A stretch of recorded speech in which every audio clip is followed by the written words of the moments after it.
বল, শক্তি, পরাক্রম এই সংসারের বিকাশের মূল। কিন্তু কখনো ভেবেছেন যে প্রকৃতি আমাদের এই বল, শক্তি, পরাক্রম কেন দিয়েছেন? যাতে আমরা জীবনে কারোর উদ্ধার করতে পারি, কাউকে সাহায্য করতে পারি, কারোর জন্য ভালো কিছু করতে পারি, কোনো গরিব অসহায় মানুষের জন্য কিছু করতে পারি, এই বল, এই শক্তির সদ্ব্যবহার করতে পারি।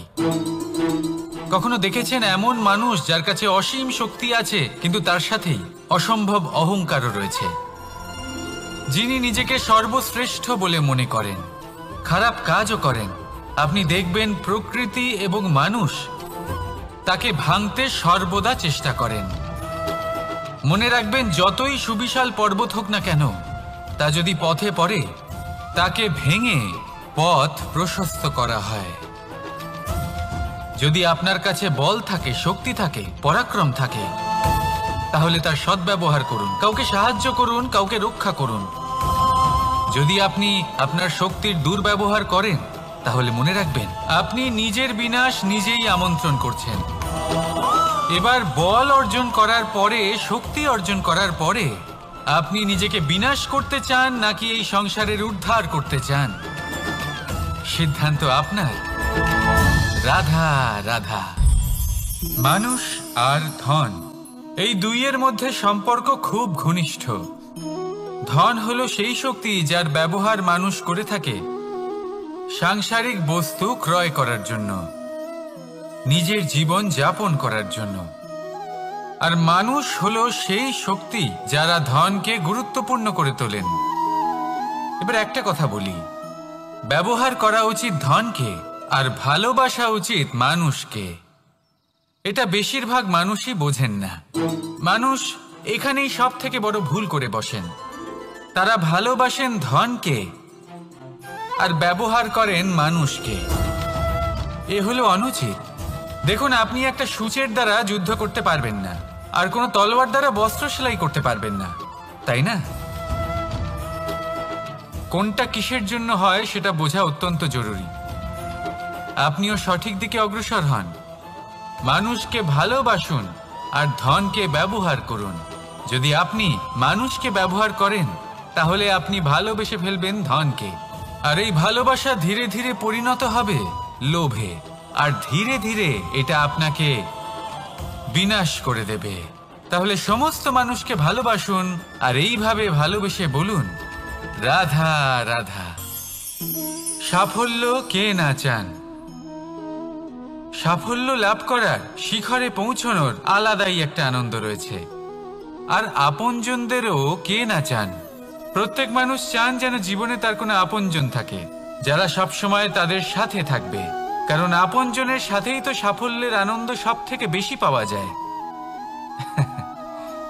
কিন্তু আসলে কি হয়, অনেক সময় সাফল্যের খোঁজে সেই পথে চলতে চলতে আমরা আপনদের থেকে দূরে চলে যাই। না চাইতেও দূরে চলে যেতে হয়, ওনাদের সাথে সময় কাটাতে পারি না। আর আমরা ভুলে যাই যে সাফল্যের আসল আনন্দ আপনজনদের সাথেই পাওয়া যায়। সফল হওয়ার পরে আপনদের সাথে দেখা হলে তাদের চোখে আমাদের জন্য যে আবেগ থাকে, যে সম্মান, যে প্রেম থাকে, সেটাই হলো আসল পুরস্কার। আমরা সেই কথা ভুলে যাই এবং একা হয়ে পড়ি।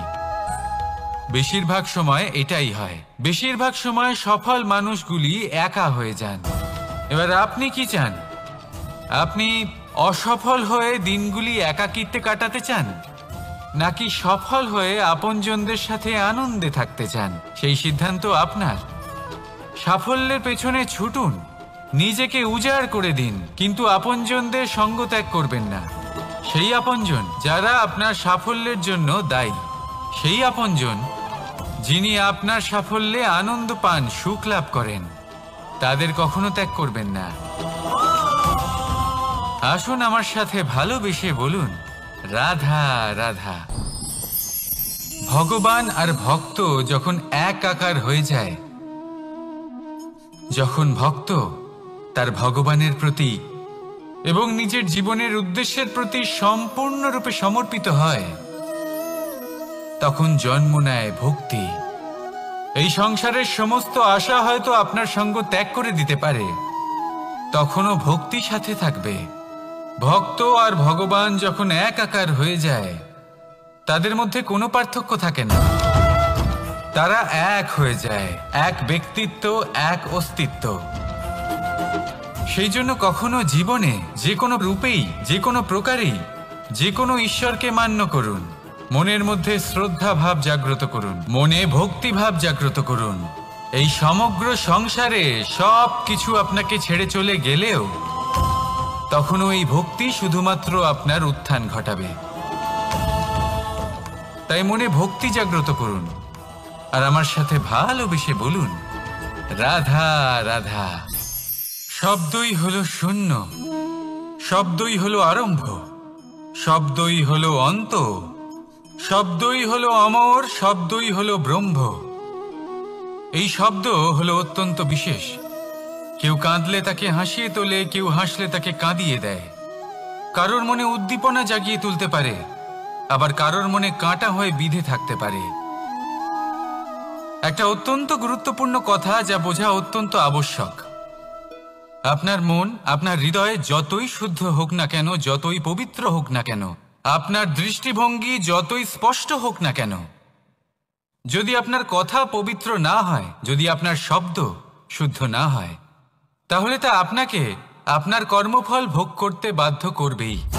একটা সহজ উদাহরণ দিই। আপনার জীবনে এমন কেউ অবশ্যই থাকবেন যাকে আপনি পছন্দ করেন না, যিনি হয়তো অধর্মী মানুষ, যিনি হয়তো দুর্বুদ্ধি সম্পন্ন মানুষ, কিন্তু তার জন্য অপশব্দ প্রয়োগ করলে তার মধ্যে কোনো পরিবর্তন আসবে না, তার মানসিকতা বদলাবে না, শুধু মনে প্রতিশোধ স্পৃহা জেগে উঠবে, মনে হিংসা জাগবে, আর কিচ্ছু নয়। সেই জন্য নিজের শব্দকে নিয়ন্ত্রণ করুন, নিজের কথা সংযত করুন।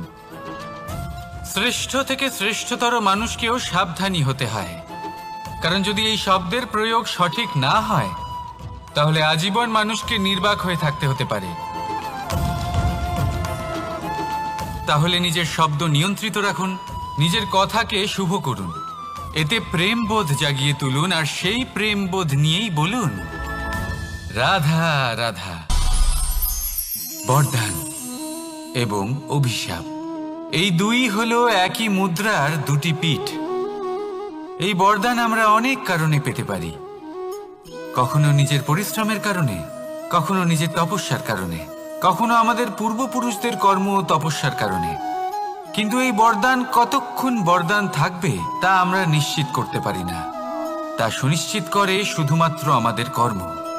যদি আপনাকে উদাহরণ দিই, আপনি রেশমের কীট দেখেছেন? ও বরদান পেয়েছে যে ও নিজের সুরক্ষার জন্য খোলস বানাতে পারে। এবারও তাতে এত মত্ত হয়ে যায় যে এমন এক আবরণ বানিয়ে ফেলে যাতে সে নিজেই আবদ্ধ হয়ে চাপা পড়ে মরে যায়। এটার তাৎপর্য কি? তাৎপর্য খুবই সরল। গর্ব করা খুবই ভালো, কিন্তু অহংকার করা কখনোই উচিত নয়। যদি অহংকার মনের মধ্যে প্রবেশ করে, তাহলে এই বরদান অভিশাপে পরিণত হতে সময় লাগে না। আর যদি কর্মশ্রেষ্ঠ হয়, তাহলে অভিশাপও বরদানে পরিণত হয়। তাহলে আসুন শ্রেষ্ঠ কর্ম করুন আর আমার সাথে ভালোবেসে বলুন, রাধা রাধা। সুখ, দুঃখ, মৃত্যু, মহামারী, এগুলো কখনো বলে আসে না, আবার জিজ্ঞাসা করেও আসে না। এমনই হয় দ্রুত ক্রীড়ার এই খেলায়। এক কারাগারের মতো, একটা মাকড়সার জালের মতো। যেমন একটা মাকড়সার জাল একটা পোকাকে নিজের দিকে আসতে আকর্ষিত করে নিজের চমকের দ্বারা, নিজের গঠন দ্বারা, সেরকমই দ্রুত ক্রীড়ার এই খেলা মানুষকে নিজের দিকে আসতে প্ররোচিত করে। শেষে গিয়ে মানুষ আটকা পড়ে। পার্থক্য শুধু এটাই, যখন এক পোকা এই জালে জড়িয়ে পড়ে তখন সে তার প্রাণ হারায়। মানুষ যখন এই দ্রুত ক্রীড়ায় আকর্ষিত হয়, সে নিজের মান, নিজের ধন সব কিছু হারায়, নিজের বিবেক হারিয়ে ফেলে। কিন্তু আপনি আপনার বিবেক কখনোই হারাবেন না। যদি আপনার মনে লোভ চলে আসে, আপনি লোভী হয়ে ওঠেন। যদি আপনি দ্রুতক্রীড়ার এই খেলায় আটকা পড়েন, তাহলে মনে রাখবেন এই খেলা থেকে ফিরে আসা প্রায় অসম্ভবই বলা যায়। নিজের বিবেক কখনো হারাতে দেবেন না, কারণ বিনাশ আসার প্রথম লক্ষণ হলো বিবেকের বোধ চলে যাওয়া। এই প্ররোচনায় কখনো পা দেবেন না। আর আমার সাথে ভালোবেসে বলুন, রাধা রাধা। বিজয়, বিজয় লাভের জন্য মানুষ কি না করে থাকে, যে কোনো সম্ভাব্য প্রচেষ্টা করে। কিন্তু নিজের বিজয় লাভের জন্য বাজিতে যা ইচ্ছে তাই রেখে দেওয়া কি উচিত কাজ? কখনোই নয়। নিজের হারানো সম্মান, নিজের হারানো সম্পত্তি, নিজের হারানো অধিকার ফিরে পাওয়ার শুধু একটাই পথ রয়েছে, আর তা হলো পুরুষার্থ, দ্রুতক্রিয়া নয়। যে মানুষ নিজেই হেরে গেছে, নিজেই নিজের জয়লাভ করার জন্য অন্য কাউকে কিভাবে বাজিতে রাখতে পারে? এ হলো সম্পূর্ণরূপে অনুচিত। অনেক সময় অনেক ধন লাভ করার জন্য, অনেক সম্পত্তি লাভ করার জন্য আমরা নিজের আসল ধন, আমাদের আপনজন, তাদেরকে হারিয়ে ফেলতেও প্রস্তুত হয়ে যাই। এটা একেবারেই উচিত নয়। যত বড়ই সংকট আসুক না কেন, আমাদের আপনজনদের আমাদের সাথেই রাখা উচিত। নিজের বিজয়ের জন্য ওনাদের বাজি রাখা ঠিক নয়। এই ভুল কেউ একজন করেছেন, আপনি তা ভুলেও করবেন না। রাধা রাধা। ভগবান আর ভক্ত যখন এক আকার হয়ে যায়, যখন ভক্ত তার ভগবানের প্রতি এবং নিজের জীবনের উদ্দেশ্যের প্রতি সম্পূর্ণরূপে সমর্পিত হয়, তখন জন্ম নেয় ভক্তি। এই সংসারের সমস্ত আশা হয়তো আপনার সঙ্গ ত্যাগ করে দিতে পারে, তখনও ভক্তি সাথে থাকবে। ভক্ত আর ভগবান যখন এক আকার হয়ে যায়, তাদের মধ্যে কোনো পার্থক্য থাকে না। তারা এক হয়ে যায়, এক ব্যক্তিত্ব, এক অস্তিত্ব। সেই জন্য কখনো জীবনে যে কোনো রূপেই, যে কোনো প্রকারেই, যে কোনো ঈশ্বরকে মান্য করুন। মনের মধ্যে শ্রদ্ধা ভাব জাগ্রত করুন, মনে ভক্তি ভাব জাগ্রত করুন। এই সমগ্র সংসারে সব কিছু আপনাকে ছেড়ে চলে গেলেও তখনও এই ভক্তি শুধুমাত্র আপনার উত্থান ঘটাবে। তাই মনে ভক্তি জাগ্রত করুন, আর আমার সাথে ভালোবেসে বলুন, রাধা রাধা। শব্দই হলো শূন্য, শব্দই হলো আরম্ভ, শব্দই হলো অন্ত, শব্দই হলো অমর, শব্দই হলো ব্রহ্ম। এই শব্দ হলো অত্যন্ত বিশেষ। কেউ কাঁদলে তাকে হাসিয়ে তোলে, কেউ হাসলে তাকে কাঁদিয়ে দেয়। কারোর মনে উদ্দীপনা জাগিয়ে তুলতে পারে, আবার কারোর মনে কাঁটা হয়ে বিঁধে থাকতে পারে। একটা অত্যন্ত গুরুত্বপূর্ণ কথা, যা বোঝা অত্যন্ত আবশ্যক। আপনার মন, আপনার হৃদয়ে যতই শুদ্ধ হোক না কেন, যতই পবিত্র হোক না কেন, আপনার দৃষ্টিভঙ্গি যতই স্পষ্ট হোক না কেন, যদি আপনার কথা পবিত্র না হয়, যদি আপনার শব্দ শুদ্ধ না হয়, তাহলে তা আপনাকে আপনার কর্মফল ভোগ করতে বাধ্য করবেই। একটা সহজ উদাহরণ দিই। আপনার জীবনে এমন কেউ অবশ্যই থাকবেন যাকে আপনি পছন্দ করেন না, যিনি হয়তো অধর্মী মানুষ, যিনি হয়তো দুর্বুদ্ধি সম্পন্ন মানুষ, কিন্তু তার জন্য অপশব্দ প্রয়োগ করলে তার মধ্যে কোনো পরিবর্তন আসবে না, তার মানসিকতা বদলাবে না। শুধু মনে প্রতিশোধ স্পৃহা জেগে উঠবে, মনে হিংসা জাগবে, আর কিচ্ছু নয়। সেই জন্য নিজের শব্দকে নিয়ন্ত্রণ করুন, নিজের কথা সংযত করুন। শ্রেষ্ঠ থেকে শ্রেষ্ঠতর মানুষকেও সাবধানী হতে হয়, কারণ যদি এই শব্দের প্রয়োগ সঠিক না হয়, তাহলে আজীবন মানুষকে নির্বাক হয়ে থাকতে হতে পারে। তাহলে নিজের শব্দ নিয়ন্ত্রিত রাখুন, নিজের কথাকে শুভ করুন, এতে প্রেমবোধ জাগিয়ে তুলুন, আর সেই প্রেমবোধ নিয়েই বলুন, রাধা রাধা। বরদান এবং অভিশাপ এই দুই হলো একই মুদ্রার দুটি পিঠ। এই বরদান আমরা অনেক কারণে পেতে পারি, কখনো নিজের পরিশ্রমের কারণে, কখনো নিজের তপস্যার কারণে, কখনো আমাদের পূর্বপুরুষদের কর্ম ও তপস্যার কারণে। কিন্তু এই বরদান কতক্ষণ বরদান থাকবে তা আমরা নিশ্চিত করতে পারি না। তা সুনিশ্চিত করে শুধুমাত্র আমাদের কর্ম। যদি আপনাকে উদাহরণ দিই, আপনি রেশমের কীট দেখেছেন? ও বরদান পেয়েছে যে ও নিজের সুরক্ষার জন্য খোলস বানাতে পারে। এবারও তাতে এত মত্ত হয়ে যায় যে এমন এক আবরণ বানিয়ে ফেলে যাতে সে নিজেই আবদ্ধ হয়ে চাপা পড়ে মরে যায়। এটার তাৎপর্য কি? তাৎপর্য খুবই সরল। গর্ব করা খুবই ভালো, কিন্তু অহংকার করা কখনোই উচিত নয়। যদি অহংকার মনের মধ্যে প্রবেশ করে তাহলে এই বরদান অভিশাপে পরিণত হতে সময় লাগে না। আর যদি কর্মশ্রেষ্ঠ হয় তাহলে অভিশাপও বরদানে পরিণত হয়। তাহলে আসুন শ্রেষ্ঠ কর্ম করুন আর আমার সাথে ভালোবেসে বলুন, রাধা রাধা। সুখ, দুঃখ, মৃত্যু, মহামারী এগুলো কখনো বলে আসে না, আবার জিজ্ঞাসা করেও আসে না। এমনই হয় দ্রুত ক্রীড়ার এই খেলায়। এক কারাগারের মতো, একটা মাকড়সার জালের মতো। যেমন একটা মাকড়সার জাল একটা পোকাকে নিজের দিকে আসতে আকর্ষিত করে নিজের চমকের দ্বারা, নিজের গঠন দ্বারা, সেরকমই দ্রুত ক্রীড়ার এই খেলা মানুষকে নিজের দিকে আসতে প্ররোচিত করে। শেষে গিয়ে মানুষ আটকা পড়ে। পার্থক্য শুধু এটাই, যখন এক পোকা এই জালে জড়িয়ে পড়ে তখন সে তার প্রাণ হারায়। মানুষ যখন এই দ্রুত ক্রীড়ায় আকর্ষিত হয় সে নিজের মান, নিজের ধন সব কিছু হারায়, নিজের বিবেক হারিয়ে ফেলে। কিন্তু আপনি আপনার বিবেক কখনোই হারাবেন না। যদি আপনার মনে লোভ চলে আসে আপনি লোভী হয়ে ওঠেন।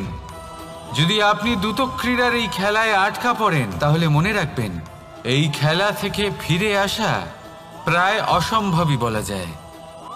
নিজের বিবেক কখনো হারাতে দেবেন না, কারণ বিনাশ আসার প্রথম লক্ষণ হলো বিবেকের বোধ চলে যাওয়া। এই প্ররোচনায় কখনো পা দেবেন না। আর আমার সাথে ভালোবেসে বলুন, রাধা রাধা। বিজয়, বিজয় লাভের জন্য মানুষ কি না করে থাকে, যে কোনো সম্ভাব্য প্রচেষ্টা করে। কিন্তু নিজের বিজয় লাভের জন্য বাজিতে যা ইচ্ছে তাই রেখে দেওয়া কি উচিত কাজ? কখনোই নয়। নিজের হারানো সম্মান, নিজের হারানো সম্পত্তি, নিজের হারানো অধিকার ফিরে পাওয়ার শুধু একটাই পথ রয়েছে, আর তা হলো পুরুষার্থ, দ্রুতক্রিয়া নয়। যে মানুষ নিজেই হেরে গেছে, নিজেই নিজের জয়লাভ করার জন্য অন্য কাউকে কিভাবে বাজিতে রাখতে পারে? এ হলো সম্পূর্ণরূপে অনুচিত। অনেক সময় অনেক ধন লাভ করার জন্য, অনেক সম্পত্তি লাভ করার জন্য আমরা নিজের আসল ধন, আমাদের আপনজন, তাদেরকে হারিয়ে ফেলতেও প্রস্তুত হয়ে যাই। এটা একেবারেই উচিত নয়। যত বড়ই সংকট আসুক না কেন আমাদের আপনজনদের আমাদের সাথেই রাখা উচিত। নিজের বিজয়ের জন্য ওনাদের বাজি রাখা ঠিক নয়। এই ভুল কেউ একজন করেছেন, আপনি তা ভুলেও করবেন না। রাধা রাধা। নারী জন্মসূত্রে কারোর কন্যা, ধর্মসূত্রে কারোর পত্নী, আর কর্মসূত্রে কারোর মা। আমাদের মনে এই ছবি আঁকা রয়েছে একজন নারীকে নিয়ে, তাই না? একটা অতুলনীয় ভূমিকা রয়েছে নারীদের আমাদের জীবনে, আর নারী ছাড়া আমরা কিছুই নই। কিন্তু অধিকার, সেখানে আমরা একটা ভুল করে বসি। যখন নারী একজন কন্যা থাকে, যখন সে জন্ম নেয়, তখন তার ওপর অধিকার থাকে তার পিতার। আর তারপর যখন বিয়ে হয়ে যায় তখন তার অস্তিত্বের উপর অধিকার থাকে তার স্বামীর, আর যখন তিনি মা হন তখন নিজেই তিনি জীবনের সমস্ত অধিকার দিয়ে দেন তার সন্তানকে। কিন্তু আমরা কি কখনো এটা ভেবেছি এই জীবন হলো তার নিজের? যে নারী সবার কল্যাণ করছেন তার জীবনের অধিকারও তার কাছেই থাকা উচিত, তাই না? তার নিজের জীবনের সিদ্ধান্ত সে নিজেই নিতে পারেন, নিজেই নিজের ভাগ্যের রচয়িতা হতে পারেন। আর এর জন্য আমাদের নিজেদের পাল্টাতে হবে, দৃষ্টিভঙ্গি পাল্টাতে হবে। কারণ এই ধারণা সেটা আজ বা কালকের ব্যাপার নয়, এটা ঘটে চলেছে বহু বছর ধরে আর চলতেই থাকবে যদি আমরা এটা না বদলাই। আর এটা তখনই সম্ভব হবে যখন আমরা নিজেদের মধ্যে পরিবর্তন আনব। তাই আজকের পর থেকে, এই মুহূর্ত থেকে কোনো নারীর ওপর অকারণ অধিকার স্থাপনের আগে সহস্রবার ভেবে দেখবেন। কারণ যখন নারী নিজের অধিকার কেড়ে নিতে বাধ্য হবেন তখন শুধু এবং শুধুমাত্র বিনাশই ঘটবে। রাধা রাধা।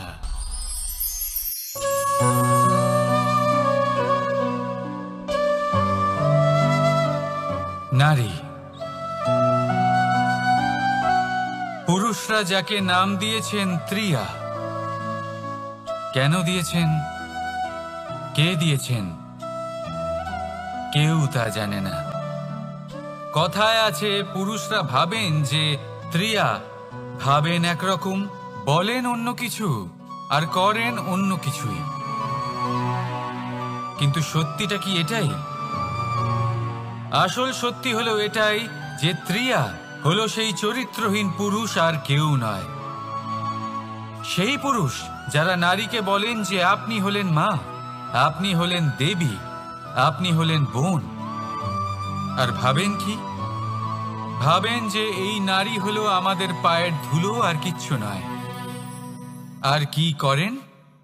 ওনাদের মাথায়, ওনাদের খোপায় মালা পরিয়ে দিয়ে ভাবেন যে ওনারা হলেন তাদের পায়ের ধুলোর সমান। একজন নারীর সম্মান ভঙ্গ করেন, তাদের দাসী মনে করেন। ভুলবেন না, যত্র নারীয়াস্ত পূজ্যন্তে রমন্তে তত্র দেবতা।